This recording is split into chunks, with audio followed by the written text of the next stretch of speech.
Bayangin, kamu udah berbulan-bulan bahkan bertahun-tahun cobain freelance, tapi hasilnya orderan sepi. Kalau ada pun yang order kecil dan dikit banget. Dan kamu mulai mikir, apa freelance masih worth it di 2026? Nah, di sini aku bakal membahas keluh kesah teman-teman semua secara intensif.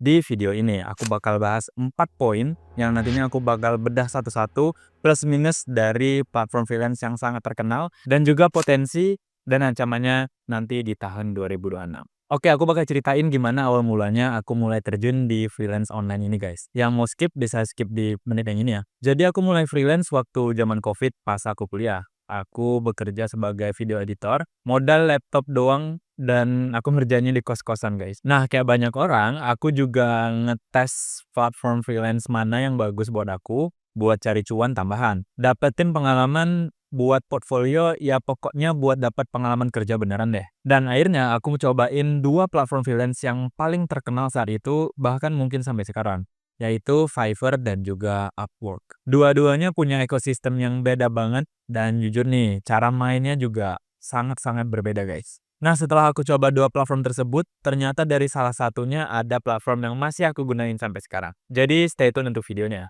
Yang pertama, Fiverr.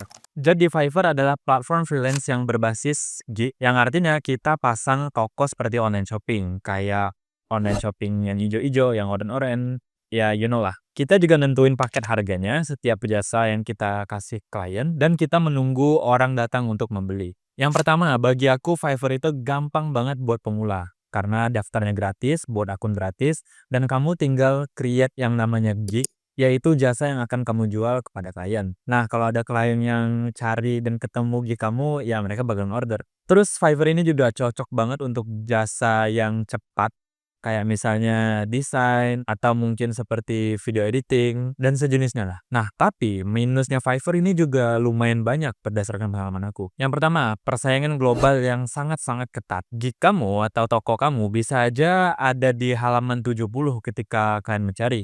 Dan kamu juga harus bersaing dengan ribuan bahkan puluhan ribu para freelance yang ada di seluruh belahan dunia. Yang kedua juga kamu harus perang harga. Di Fiverr ya freelance-nya main murah-murahan, guys. Terus yang ketiga, overpromise tapi undersell. Nah, karena banyak freelance yang masang harga nggak ngotak murah-murahan, kita juga bakal terpacu untuk membuat harga yang murah juga.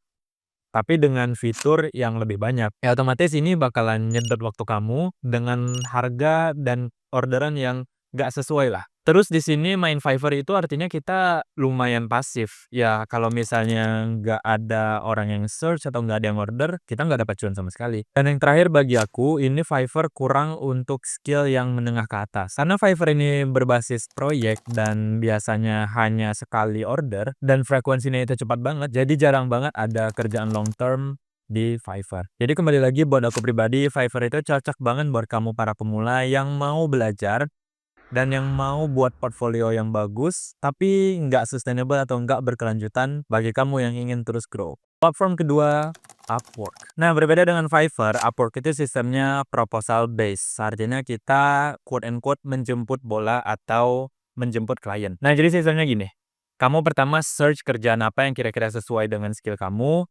Kamu apply yang namanya proposal, klien bakalan mensortir proposal yang dikirim para freelancer, dan ketika kamu terpilih, kamu bakal lanjut ke tahap interview, dan disitulah kontrak dibuat dan kita dapat cuannya, guys. Nah, plusnya Upwork, yang pertama, kita bisa memilih klien, karena kita mengirim yang namanya proposal. Terus yang kedua, rate-nya bisa tinggi. Karena kompetisi di Upwork itu nggak sebrutal Fiverr, jadi kita bisa naikin rate sesuai dengan kemampuan skill kita. Terus yang ketiga, cocok buat kamu yang levelnya intermediate ke advance, menengah ke atas. Dan yang terakhir cocok banget buat kamu yang pengen kerjaan yang sustainable dan juga long term. Salah satu pembeda Upwork dengan Fiverr adalah metode pembayaran yang namanya hourly work atau bahasa Indonesianya bayaran per jam. Yang artinya kita bisa kerja sampai 40 jam atau lebih dalam seminggu. Ya artinya kita kerja 8 jam per hari, Senin sampai Jumat kalau 40 jam seminggu. Dan kalau rate kita itu misal $10 per jam, artinya per minggu kita bisa dapat $400 dikali 4 minggu dan 1 bulan, ya hitung-hitungan aja berapa dapat 1 bulannya, guys. Nah, dari poin plus tadi ya tentu di Upwork juga ada minusnya. Yang pertama, persiapannya harus lebih effort. Di Upwork, kita daftar gratis, tapi untuk apply pekerjaannya itu membutuhkan yang namanya semacam token yang kita beli pakai uang, yang namanya connects. Nah, yang kedua perlu waktu dan kesabaran buat dapat orderan pertama. Karena kita mengeluarkan uang terlebih dahulu dalam bentuk connects, dan kita harus menyiapkan portfolio yang bagus banget.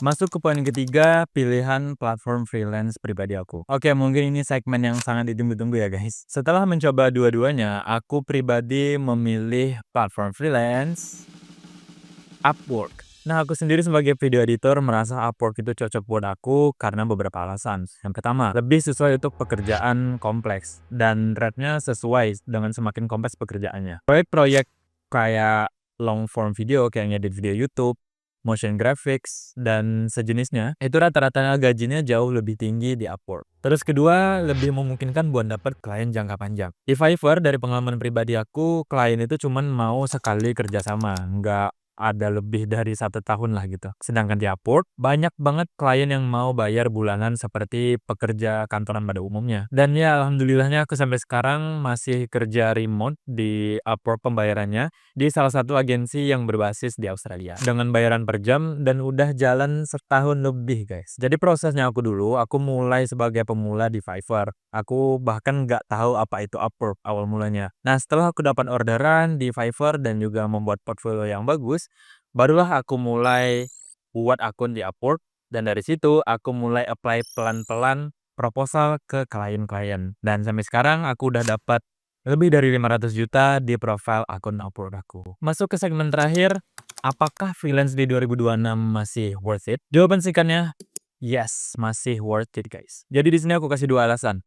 Yang pertama, kalau kamu mau grow lebih lagi, kamu bisa membuat agensi. Platform freelance bisa kasih proyek gede banget yang bisa kamu delegasikan atau pekerjain ke orang lain. Nah, selain itu, portfolio dan pengalaman kamu juga bisa dijadiin buat melamar kerja corporate. Nah, ini juga nilai tambah yang gede banget bagi perusahaan karena artinya kamu punya pengalaman yang asli di bidang kamu. Banyak juga orang-orang yang udah dapat kerjaan full time dari portfolio yang mereka udah dapetin. Tapi di tahun 2006 ke atas tentu masih ada tantangan guys. Karena dengan perkembangan teknologi yang sangat-sangat cepat, dengan adanya artificial intelligence atau AI, kita harus adaptasi dengan cepat karena perkembangannya itu gila-gilaan. Kalau nggak adaptasi, ya kita bakal digantikan oleh orang yang menggunakan AI. You're not going to lose your job to AI. You're going to lose your job to somebody who uses AI. Jadi pada intinya, freelancing itu harus menjadi tahap kita atau proses, bukan tujuan akhir.